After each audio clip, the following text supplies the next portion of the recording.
On October 13, 2017, at the Oakland City West End Apartments in Atlanta, Lamora Williams called 911 shortly before midnight and told the operator she had come home to find her children, Chacarter Penn 1 and Kenyante Penn 2, deceased with severe burn marks.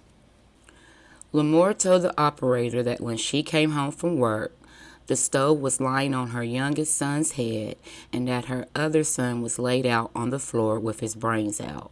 She claimed she had left her 3 children with her cousin and she was gone when she returned. During the call, Lamora was very worried about getting faulted for her son's deaths, asking the operator to assure she will not be blamed for their deaths. The 911 operator 7054. What's the address of your name? Yes, ma'am. Ma'am, I have a question, and this is a serious matter. I just left my cousin in the house with my kids. She just left my kids in the house when I came back from work, and my kids, 2 of my kids are dead. What do I gotta do? They dead. She left them dead in the house by themselves. Oh, okay, ma'am. Where are you now?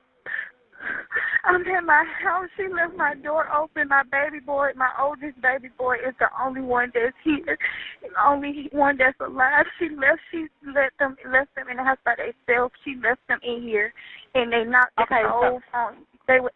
Can you listen? When I came in, the stove was laying on my youngest son's head, and my other son was laid out on the floor with his brains laid out on the floor. I don't know what to do. I just came home to work from this. And she just left my baby dead. Okay, ma'am, I'm gonna get EMS and I'm gonna get police and fire at the location. Can you tell me where you're located? Ma'am, I can't even talk. This is so serious. I'm so scared. I don't want to get locked up because I was at work. Okay, ma'am. I understand that you're scared. I completely understand, but I need to get some help out there to you now. Can you tell me where you're located? I understand that, but can you please help me? Like, can you please tell me, like, I don't want to get locked up because this is not my fault. I had just came home from work. I just came home from work. Yes, ma'am. I just came home from work. Okay. Ma'am, the first thing that I need to do is get some help out there to you. I understand that you're upset and you're scared. They've been in here dead. Like, it's no way in the fuck. She left my baby dead. Okay. And I don't have no way to reach her. If you're not sure, if you were at work, ma'am, listen to me. If you were at work while this happened, then the responsibility is going to fall on your sister. That's who you left them with. Okay? Okay, hold on one moment because I'm going to also get EMS on the line as well, okay? Yes, Hold please. on one moment. Yes, ma'am. Stay on the line with me, though. Hold on one moment for me. Okay.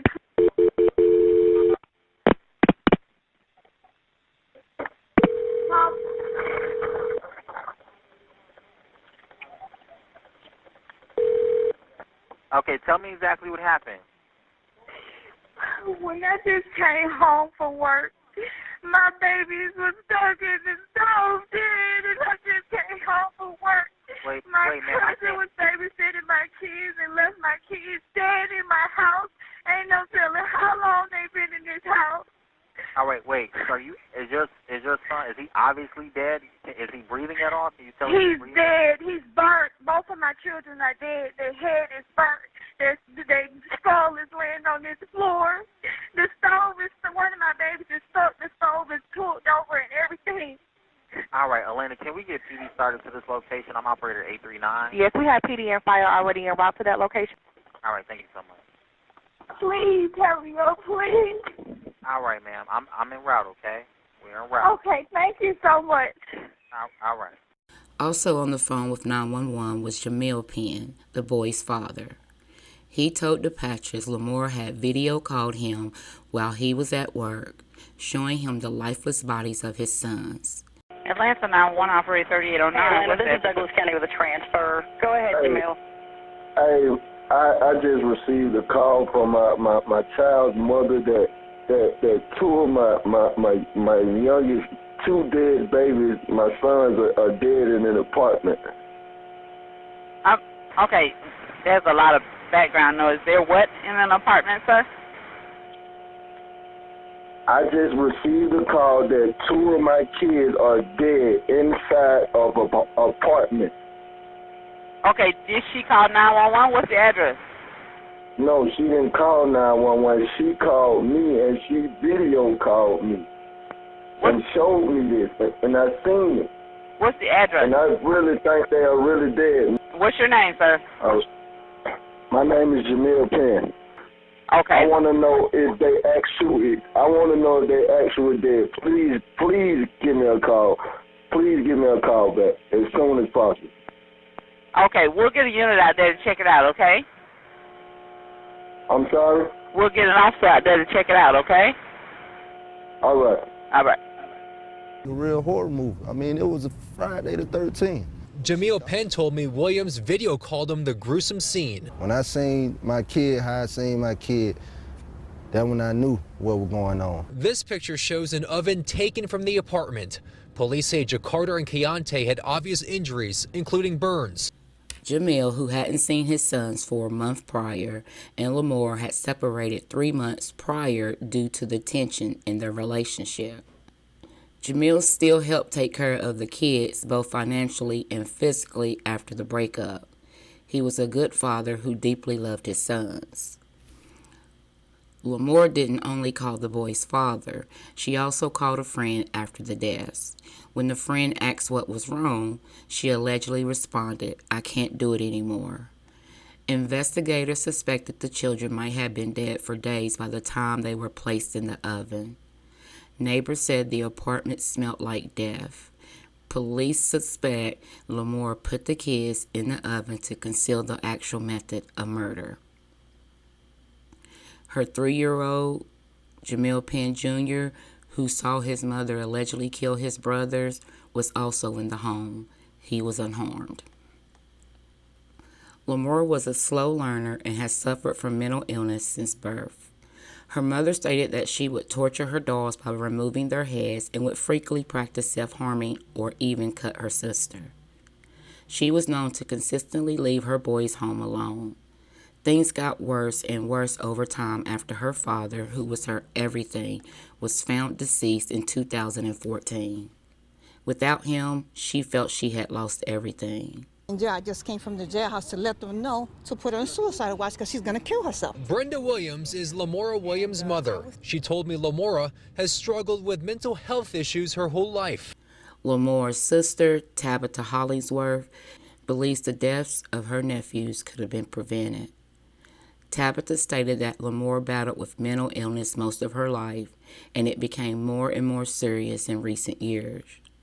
She said Lamora refused medical help and wouldn't admit to having a mental health problem, so she has never been diagnosed with a particular illness. Tabitha said when she saw her sister's booking photo, it became clear that the illness she had been fighting for so long had taken over. Lamora's mother attempted to remove the children from her care, convinced that she was going to hurt them or herself. Through calls to the local Division of Family and Children's Services, Lamora's mother expressed concerns over her daughter's mental health and stated that she did not feed the children and frequently left them home alone. This statement was corroborated by several neighbors. Her mother even attempted to get custody of the boys. She either wanted them to give her the kids or get the kids out of Lamora's possession. Neighbors said they knew Lamora would often leave her children home alone, and families said they did as much as they could, but Lamora wouldn't let them in. In February 2018, Lamora was indicted on 4 counts of felony murder, 2 counts of murder, 2 counts of aggravated assault, 2 counts of concealing the death of another, and 1 count of making a false statement. She was later charged with 2 counts of cruelty to children in the first degree, 1 count of cruelty to children in the second degree, 1 additional count of aggravated assault, 1 count of obstruction of a law enforcement officer, and 1 count of battery resulting in sustaining physical harm. The examiner's autopsy report stated the boys died after a prolonged exposure to heat. Lamora pleaded not guilty and maintained her innocence, but investigators determined that she had placed the children in the oven the night before she called 911. Brenda Williams, her mother, is saddened, but not surprised that her daughter was charged with murder. She stated Moore wasn't right. She hasn't been right in what happened 3 months ago, that the kid's father left her. I told him something tragic is going to happen. She's going to do something to those kids, or she's going to do something to herself. Because of how they died, the boys could not be viewed, so their casket was wrapped in pictures of the brothers and all of their favorite superheroes. After a 2-week trial in Fulton County, Lamora was found guilty for an act described by the jury as deliberate and chillingly cruel, and sentenced to life in prison without parole plus 35 years.